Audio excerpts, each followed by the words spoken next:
Ever upward, August 21st.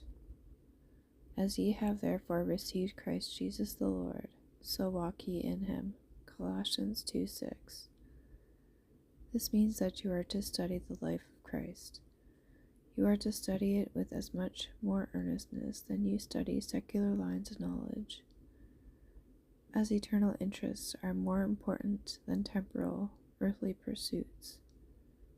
If you appreciate the value and sacredness of eternal things, you will bring your sharpest thoughts, your best energies to the solving of the problem that involves your eternal well-being, for every other interest sinks into nothingness in comparison with that.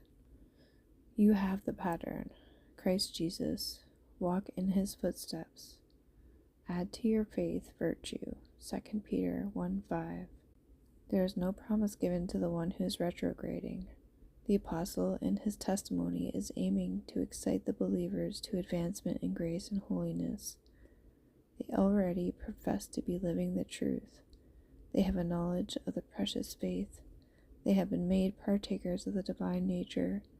But if they stop here, they will lose the grace they have received.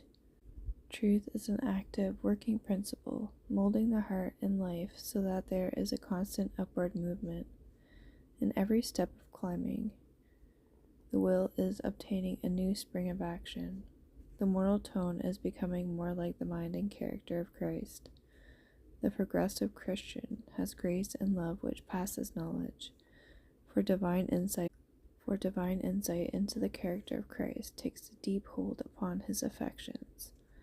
The glory of the Lord, revealed above the ladder, can only be appreciated by the progressive climber who is ever attracted higher to nobler aims which Christ reveals.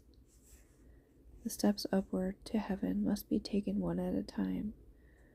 Every advanced step strengthens us for the next.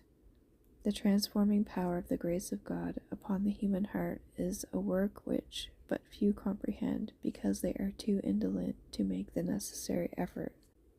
It is beyond the power of man to conceive the high and noble attainments that are within his reach, if he will combine human effort with the grace of God, who is the source of all wisdom and power, and there is an eternal weight of glory beyond.